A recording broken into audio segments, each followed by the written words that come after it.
Once we rolled it out into the light, it started hitting me. I'm like, dude, I just bought like the worst bike in Ontario. So I guess you could say that everything started with my dad. He had motorcycles back home in Poland. He always used to get inspired with speedway. He always tried to make his motorcycle just that much, a little bit faster. Growing up, I always heard his crazy stories, and that kind of sparked my interest to always be involved with some sort of motorsports, if it was cars, if it was motorcycles, airplanes, whatever that it was.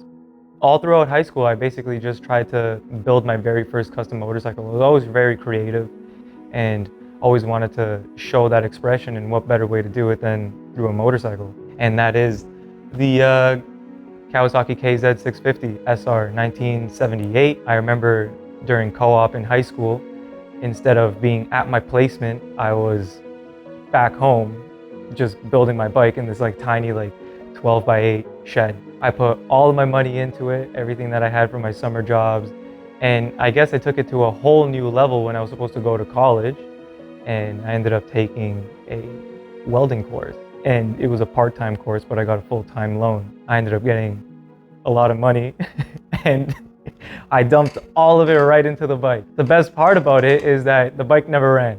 I brought it to a show. I just made it to 2014 tattoo and motorcycle show. And I remember it was like such a crazy crunch. So for the setup, I had the bike there, everything was there within all of the other custom motorcycles, which were just like top notch. And then there was just like my ratty missing parts. Like I was trying to put like side covers on and like grommets, and I didn't have the seat ready, so my mom does upholstery and she ended up coming in the middle of the show with the seat, and I threw the seat on to the bike, and it was just really funny because everybody saw the bike and it was custom and they were like, where's the seat? And I'm like, oh, it's at home, like my mom's gonna come with it. And yeah, no, that was actually pretty funny, but it showed me how serious it could be.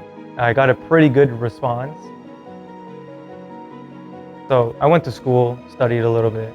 I was doing industrial design, so I was trying to design a titanium sprocket. I had this whole idea in my head that I don't want to paint something and then make it look like crap. I don't want it to be chrome.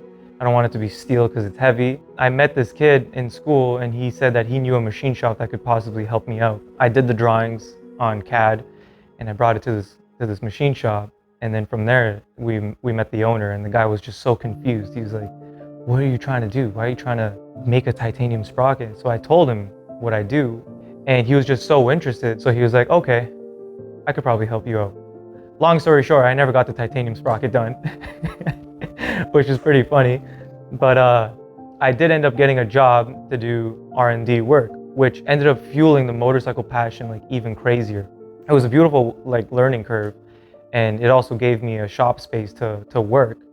Before that even happened, I took on the biggest project ever, which was my Holy Grail build. I knew what I wanted to do. I now had this massive idea of developing parts, R&Ding vintage stuff into new stuff. I wanted to pick a really cool platform, one that was like worth my time and money. So I wanted to go after something new. I dealt with a couple Hondas. I had the Yamahas, the Kawasaki, of course. I went out of my way and I found this guy. He's like a local legend for not being too honest. He had a Norton Commando, and I decided to go down there and check it out. I go to this like super dingy house. I had to pick up this old man because he didn't drive. Gets into my car. I drive him down to his like compound, straight out of a scary movie.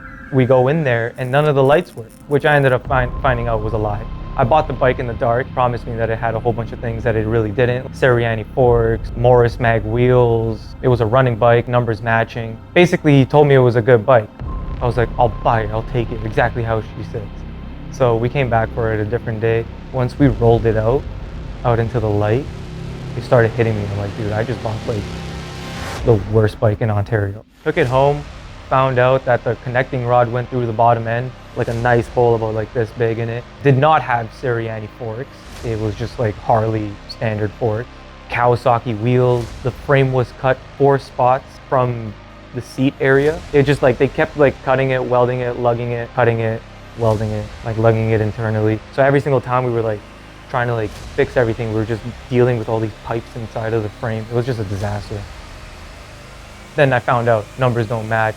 Basically, I like my soul was crushed. I saw the thing and I was like screw it, I'm gonna make like an art piece custom bike and just gonna start developing as much crazy stuff as I can possibly imagine. I really wanted to do something special, and I knew a few British guys from just picking up parts, and they always, you know, talked to me about like how crazy the Norton was as a race bike. So I really wanted to like keep that heritage inside the bike and not make it just an art bike where it's not really functional. Everything always has to have some sort of function to what I do. Since the bike was cut in so many spots, I just cut it right off from that end, and then you're left with this massive like down tube on the top of the frame, and then I just stare at it and it's like diameter is like that big.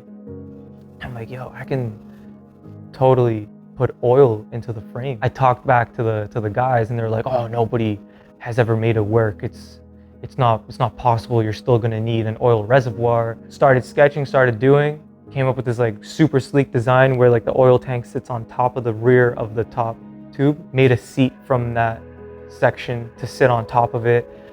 Converted it into a monoshock to use the original swing arm, braced it.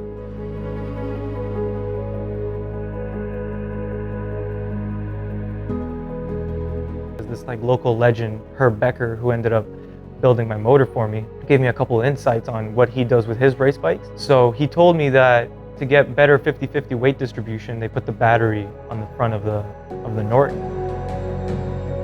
He told me that I'd probably only be able to shave like 30 pounds off of it at max, but we took the bike from 460 pounds down to 299.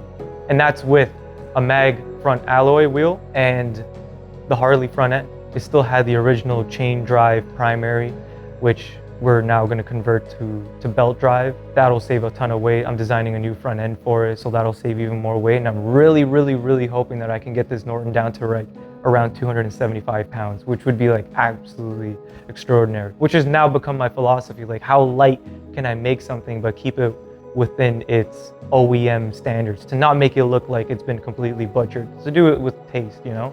Yeah, with that bike, we ended up building it in 90 days for a Freedom Machine show. I think we assembled the bike like 24 hours before the show. It was a great turnout. Met a lot of cool guys. They loved the bike. Every single time someone would like see something on the bike, they would like ask a question about it and then get confused and then leave.